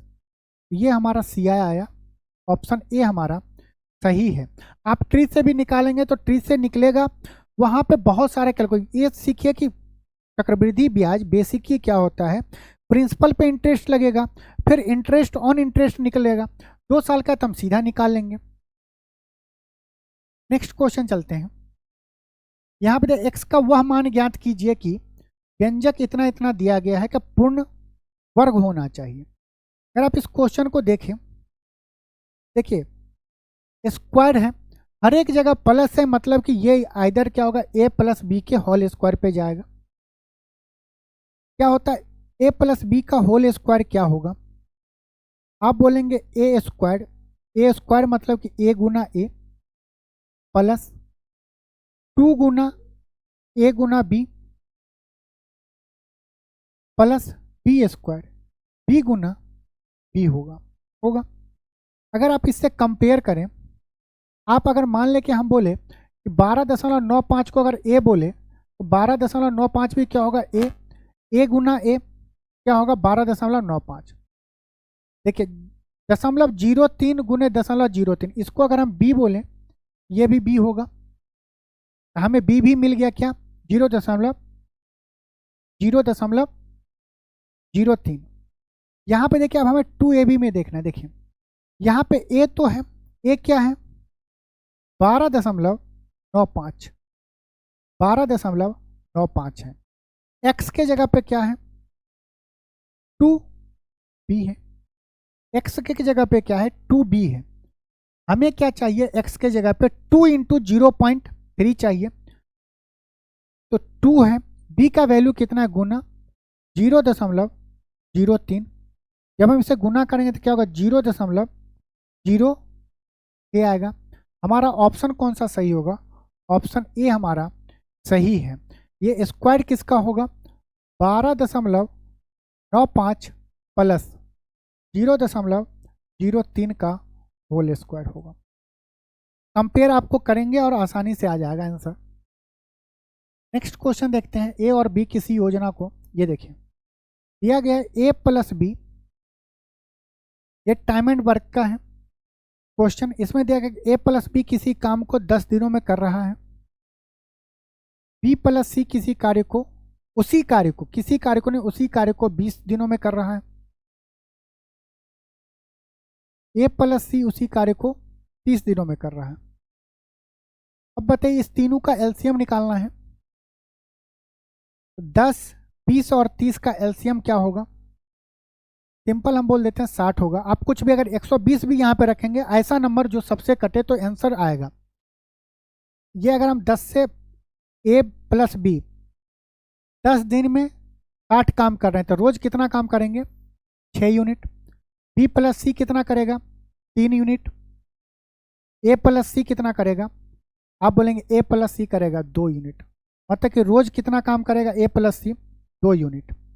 हमें बताना है कि ए प्लस बी प्लस सी इसी काम को कितने दिनों में करेंगे। तो हमें टाइम निकालना है ए प्लस बी प्लस सी का, ए प्लस बी प्लस सी का हमें टाइम निकालना है। तो हमें क्या करना पड़ेगा, टाइम निकालने के लिए टोटल वर्क में ए प्लस बी प्लस सी के एफिशिएंसी से भाग दे देंगे। अब बताइए कि हम a प्लस बी प्लस सी का इफिशियंसी कैसे निकालें। अगर हम तीनों को जोड़ लें, इसको इसको और इसको जोड़ लें तो कितना आएगा। हर एक चीज़ 2 बार है, ये जगह 2 इंटू ए प्लस बी प्लस सी कितना होगा, 6 3 9 2 11 आएगा। तो ए प्लस बी प्लस सी कितना हो जाएगा, ए प्लस बी प्लस सी कितना हो गया 11/2। ये क्या आया, ए प्लस बी प्लस सी का इफिशियंसी आया। हमें टाइम निकालने के लिए ए प्लस बी प्लस सी का इफिशियंसी से भाग दे देंगे, किस में, 60 में। तो 60/11/2 ये इतने दिन लगेंगे किसको, जब तीनों साथ में काम करेगा। ये आ गया 120/11 दिन, 120/11 दिन, जो हमारा ऑप्शन ए हमारा सही है। टाइम एंड वर्क का बहुत आसान क्वेश्चन था। आइए इस क्वेश्चन को देखते हैं। एक दुकानदार ने एक वस्तु को 3000 में खरीदा और उस वस्तु को 3600 में बेच दिया। बहुत आसान क्वेश्चन है कि कॉस्ट प्राइस आपको 3000 है, सेलिंग प्राइस कितना है 3600 है। कितना ज़्यादा में बेच रहा है, 600 में बेच रहा है, 600 में ज़्यादा बेच रहा है, तो कॉस्ट प्राइस कितना है 3000। परसेंटेज में बताने के लिए 100 से गुना करेंगे, क्योंकि हमें बताना है कि कितना ज़्यादा मतलब लाभ हो रहा है। तो 600 का लाभ हो रहा है किस पे, 300 पे, 3000 पे, तो 100% पे कितना होगा, 2 जीरो से 2 जीरो चला जाएगा, 0 से 0 चला जाएगा, 20% हमारा आंसर आया। आ गया आंसर हमारा क्या आया, ऑप्शन बी हमारा सही है। बहुत आप खुश हो जाएंगे कि हाँ बिल्कुल सही आंसर है। लेकिन देखो, जब आपको परसेंटेज में बताना है तो एक्चुअल डाटा नहीं लेना रहता। एक्चुअल डाटा नहीं लेने का मतलब है कि आप इसका रेशियो ले लीजिए। रेशियो हम क्या बोल रहे हैं, कॉस्ट प्राइस और सेलिंग प्राइस का आपको रेशियो लेना है। क्या होगा, 3000 कॉस्ट प्राइस है और 3600 क्या है, रेशियो है, 3600 सेलिंग प्राइस है। रेशियो इसलिए बताने के भारी से भारी क्वेश्चन को आप इस कॉन्सेप्ट से कर सकते हैं। कब, जब हमें परसेंटेज निकालना रहे तो। 2 जीरो से 2 जीरो चला गया, 10 तिया 30, 12 तिया 36। 10 के समान पे कितने का प्रॉफिट हो रहा है, 2 का प्रॉफिट हो रहा है, तो 100 पे कितना होगा। परसेंटेज बताने के लिए 100 से गुना करेंगे 20% का। मतलब कि जब हमें एक्चुअल डाटा की जरूरत नहीं पड़ेगा तो हम क्या करेंगे, रेशियो लेके हम आंसर ले सकते हैं। इसका बेनिफिट देखिए क्या मिलेगा आगे। यहाँ पे दिया गया कि यदि किसी गांव की जनसंख्या 5 वर्षों में इतना है, बढ़कर इतना हो जाती है, तो जनसंख्या में प्रति वर्ष, डाटा देखिए कितना, 1,75,000 से 2,62,500 हो जाता है। तो जनसंख्या में प्रति वर्ष होने वाली औसतन प्रतिशत की वृद्धि बताइए कितना होगा। अगर घटा के करने लगे तो बहुत टाइम लगेगा। हम क्या बोले कि रेशियो ले लें। मान लें कि प्रेजेंट में, और ये क्या हो गया फ्यूचर। कुछ चीज़ तो आप क्वेश्चन में 2 जीरो से 2 जीरो कट जाएगा। प्रेजेंट में कितना है 1750। ये क्या 5 साल के बाद का है, 5 ईयर के बाद। ये 5 ईयर के बाद फ्यूचर में कितना हो गया है 5 साल के बाद, 2 लाख, मतलब 2625 यही होगा। हमें इसका रेशियो लेना है। देखिए यहाँ लास्ट में 25 है, यहाँ पे भी 50 है। ये आपको समझ में आ रहा है कि ये क्या है, 25 से भाग हो जाएगा, क्योंकि 5 और 25 का विभाज्यता का नियम आपको पता है। अगर हम 25 से भाग देंगे तो 25 सत्तर क्या होता है 175, 25 सत्तर 175 जीरो। अगर इसमें भाग देंगे तो 25 का 1 से गुना करेंगे तो 25, यहाँ पे बचेगा 1 2 5 जीरो लेंगे, 25 25 125। ये क्या है कि 70 रेशियो 105। मतलब कि अगर प्रेजेंट में 70 होगा तो 5 साल के बाद कितना हो गया होगा, 105 हो गया होगा। 5 साल में कितना बढ़ा है, 35 बढ़ा है, टोटल 35 बढ़ा है। हमसे पूछ रहा है कि औसत प्रतिशत वृद्धि बताइए। 5 साल में अगर 35 बढ़ा है तो हर एक साल कितना बढ़ेगा, तो हम 5 से भाग दे देंगे तो हर एक साल कितना होगा, 7 बढ़ रहा होगा। हर एक साल 7 बढ़ेगा। 7 किस पे बढ़ा होगा, 70 पे बढ़ा होगा। 7 किस पे बढ़ेगा, 70 पे बढ़ेगा। परसेंटेज बताने के लिए हम क्या करते हैं, 100 से गुना कर देते हैं। 1 0 से 1 0 कट गया, 7 से 7 कट गया, कितना आया 10%। हमारा आंसर क्या हुआ 10%। अब बताइए अगर पीछे वाले क्वेश्चन में, इस क्वेश्चन में जो एक्चुअल डाटा से लेके जाते हैं और अगर इसी क्वेश्चन में फिर उसी तरह करते तो कितना टाइम लगता। तो आपको टाइम बचाना भी है और कैलकुलेशन भी फास्ट करना है। आइए नेक्स्ट क्वेश्चन देखते हैं। अब इस क्वेश्चन में वैल्यू पुटिंग तो काम होगा नहीं क्योंकि टेन थीटा दे दिया है। 2 sin theta into cos theta बटे cos square theta minus sine square theta बताना है। अगर आपको बेसिक चीज़ पता है कि P बाई एच होता है, B बाई एच होता है, नीचे तो एच स्क्वायर हो जाएगा, यहाँ पे भी एच स्क्वायर होगा, यहाँ पे भी एच स्क्वायर होगा। हम इसको रेशियो के फॉर्म में लिखे तो क्या लिख सकते हैं, 2 इंटू साइन थीटा क्या होता है perpendicular by hypotenuse, cos theta क्या होता है base by hypotenuse, upon cos square theta क्या होगा, कॉस थीटा होता है बेस बाई हाइपोटेनस, तो कॉस स्क्वायर थीटा क्या होगा base B square by hypotenuse का स्क्वायर, माइनस साइन थीटा क्या होगा पी बाई एच, स्क्वायर करेंगे तो P square by H square हो जाएगा। अगर हम एलसीएम लेंगे तो ये क्या होगा, ऊपर में 2 into P into B upon H square, नीचे में क्या होगा B square minus P square upon H square होगा। एच स्क्वायर से एच स्क्वायर कट गया, ये क्या आया 2 perpendicular into base upon B square minus P square. Tan theta बराबर क्या होता है, परपेंडिकुलर बाय बेस होता है। हमें एच निकालने का कोई ज़रूरत नहीं है। ये हो गया 2 गुना 12 गुने 13 बट्टा 13 का स्क्वायर 169 माइनस 12 का स्क्वायर 144 होगा। 12 गुने 13 क्या होता है 144 प्लस, ऊपर गुना कर रहे हैं, 12 गुने 13 क्या होगा 144 प्लस 12 156। 156 का डबल कितना होगा, 150 का डबल करेंगे तो 306 का डबल करेंगे 12, तो ऊपर में आएगा 312, नीचे क्या आएगा 169 में 144 घटाएंगे, 4 में क्या जोड़े के 9 आएगा तो 5, 6 में से हम क्या घटाएं, 6 में से अगर 5 घटाएं ये 2, 6 में से 4 जाएगा तो 2, 1 में 1 गया 0, 312 बटे 25 क्या होगा 312 बटे 25, ऑप्शन ए हमारा सही है। नेक्स्ट क्वेश्चन चलते हैं। देखिए इस क्वेश्चन को करना है, इस क्वेश्चन से पहले बस आपको एक चीज पता होना चाहिए कि देखिए a प्लस बी का square plus a minus B का स्क्वायर क्या होगा। जब इसको खोलेंगे तो प्लस का 2ab आएगा, इसको जब खोलेंगे तो माइनस का 2ab आएगा, प्लस का 2ab और माइनस का 2ab कट जाएगा, तो ये रिजल्ट आपको देगा 2 इंटू ए स्क्वायर प्लस बी स्क्वायर देगा, 2 इंटू ए स्क्वायर प्लस बी स्क्वायर। और से देखें तो इस दोनों को आप एक साथ सॉल्व करिए, इस दोनों को एक साथ सॉल्व करिए। तो जब हम इस दोनों का अगर हम एलसीएम लेंगे तो नीचे में क्या होगा √3 का square A plus B into A minus B, A square minus B square होता है, √3 का स्क्वायर क्या होगा 3, 1 का स्क्वायर क्या होगा 1, तो माइनस का 1, ऊपर में क्या होगा √3 माइनस 1 का होल स्क्वायर प्लस यहाँ पे क्या होगा √3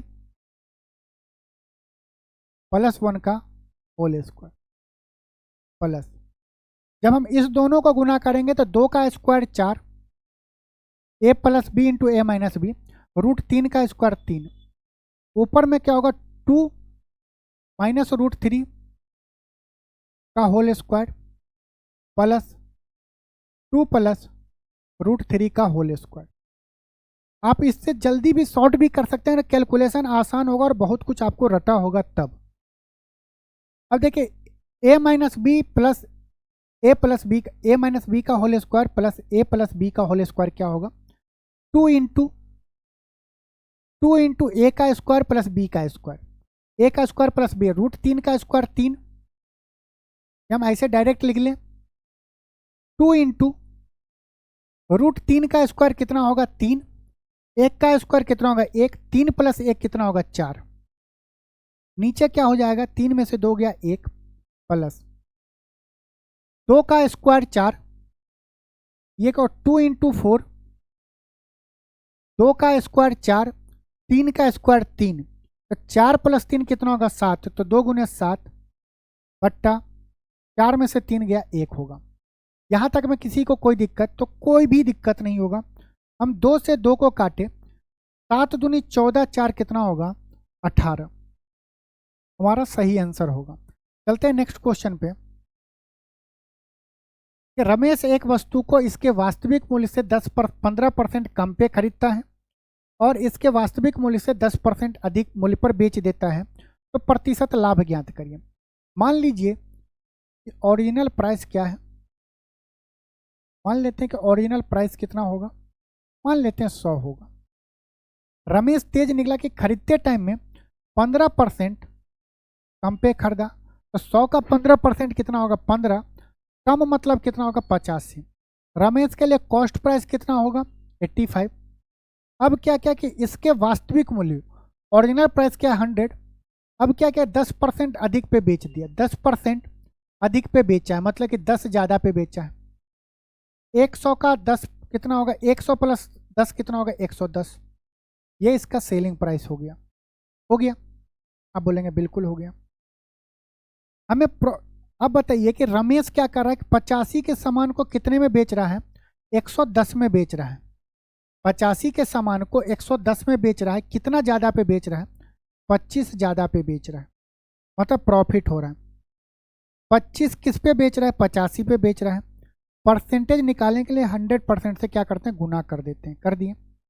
ये होता है 5 25, 17 5 85, 5 बटे 17 गुने 100%। परसेंटेज में 1/17 गुने 100% कितना होता है, याद करवाते 5.88, अप्रोक्सीमेट 5.88 होता है। हम इसको सॉल्यूशन में क्या करते हैं, लगभग हम मान लेते हैं कि ये 6 है, लगभग क्या है 6 है। तो 1/17 गुने 100% कितना है 6, गुना हम 5 करेंगे, ये कितना आ जाएगा 30। ये आया अप्रोक्सीमेट आंसर आया कितना 30 आया। हम क्या क्या 5.88 जो 6 माने हैं, 5.8 से हम ज़्यादा माने हैं, तो जो हमारा आंसर आएगा वो 6 से कम आएगा। हमारा जो आंसर आएगा वो 30 से कम आएगा। कितना कम आएगा, अगर आप एरर देखेंगे तो कितना कम आएगा, बहुत कम, 30 से थोड़ा सा कम। 30 से थोड़ा सा कम क्या है 30.41 हमारा सही आंसर है। 30 के 30 क्वेश्चन का हम सॉल्यूशन देखें, जहाँ पे हमें कॉन्सेप्ट बताना था कॉन्सेप्ट पता है, कुछ क्वेश्चन में ट्रिक का भी इस्तेमाल किए। तो चलिए मिलते हैं नेक्स्ट वीडियो में, तब तक के लिए आप सबसे हम विदा लेते हैं। आपको क्या करना है कि अभी तक जितने भी 5 मॉक टेस्ट हुए, हर एक मॉक टेस्ट को एक बार खुद से आपको प्रैक्टिस करना है। आपको देखना है कि वो सारे मॉक टेस्ट आप कितने देर में सॉल्व कर लेते हैं। एक मॉक टेस्ट का 30 क्वेश्चन आप कितने देर में सॉल्व करते हैं। तो चलिए मिलते हैं, नमस्कार।